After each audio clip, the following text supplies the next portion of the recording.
Battle of Wagram in Napoleon's last great victory. In May of 1809, Europe held its breath. The unthinkable had happened. Napoleon Bonaparte, the master of war, had been beaten.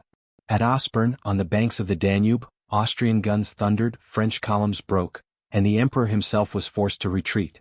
For the first time in years, his enemies dared to hope. Perhaps the tide had finally turned. Only 3 weeks later, Pope Pius VII excommunicated Napoleon for seizing papal lands, a stinging moral blow. But Austria hesitated. Its victory at Aspern had been costly, and its leaders could not decide whether to strike again or seek peace. Napoleon, however, was already moving. While his enemies debated, he unleashed a storm of energy. He summoned reinforcements from every corner of his empire. Eugene de Beauharnais marched north with the Army of Italy, Marshal Marmont led the 11th Corps, and Marshal Bernadotte brought the Saxon 9th Corps.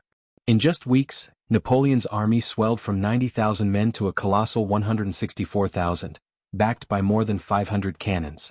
Opposing him stood Archduke Charles with 128,000 Austrians, ready to defend their homeland. This time, Napoleon would not repeat the mistakes of Aspern. His engineers constructed massive bridges across the Danube, strong enough to withstand flood and fire. For the French army, Napoleon declared, the Danube no longer exists. The stage was set for one of the greatest battles in European history. Crossing the Danube. On the stormy evening of July 4th, under pounding rain, French troops began to cross from the island of Lobau. Not towards the ruined villages of Aspern and Essling, but east, toward Groß-Enzersdorf, soon burning beneath French artillery fire. Archduke Charles had left only a token force to slow them down. By dawn, Massena's and Oudinot's corps had cleared the enemy skirmishers, securing ground for the emperor's army to deploy. At 1 p.m., Napoleon ordered his advance. Before him stretched 6 miles of flat, golden cornfields leading to the Austrian line, a natural fortress known as the Wagram Plateau, overlooking the Russbach stream. Massena moved left to protect the flank. Davout and Oudinot pushed toward the Wagram. Eugene's Italians and Bernadotte's Saxons held the center. At 6 p.m., Napoleon launched a full assault, but the Austrians fought with stubborn resolve. By dusk, the Saxons had captured Deutsch Wagram, yet confusion reigned. Their white uniforms looked just like those of the Austrians, and in the gathering darkness they were mistaken for the enemy. French guns opened fire. Panic spread. The Saxons broke. Napoleon's chance for a quick victory vanished. Both armies lay down that night amid the fields of Wagram, preparing for the storm to come. Day 2, the Emperor's fury. At dawn, Napoleon planned to crush the Austrian flank with Davout's 3rd Corps, while the rest of his army held the line. But overnight, Marshal Bernadotte, acting without orders, had withdrawn his Saxons from Aderklä, a key village at the center of the battlefield. The Austrians occupied it before sunrise. Furious, Napoleon ordered an immediate counterattack.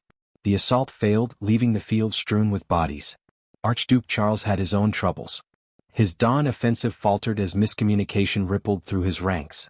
One corps attacked too early, another too late, and his right wing stalled entirely. At 10 a.m. Davout struck first. Fierce fighting raged in the village of Markgraf Neusiedl, and cavalry clashes swept the fields, sabers flashing, horses screaming. Davout finally took the village, forcing the Austrians to fall back to the escarpment. But trouble was brewing on Napoleon's left. Klenau's 6th Corps had pushed dangerously close to the Danube, threatening to cut the emperor's lifeline. Napoleon needed reinforcements, fast. He ordered Massena's entire corps to march across the battlefield to shore up the flank. To cover the risky maneuver, Marshal Bessieres charged the Austrian center with his cavalry, a desperate act of courage. Casualties were heavy, and Bessieres's horse was shot from under him. But the gamble worked. Massena's troops arrived in time to stabilize the line. The Grand Battery.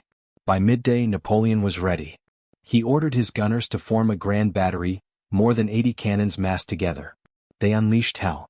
15,000 rounds tore through the Austrian lines, setting the fields ablaze. At 1 p.m. the emperor gave the signal. A general assault. Davout attacked on the right.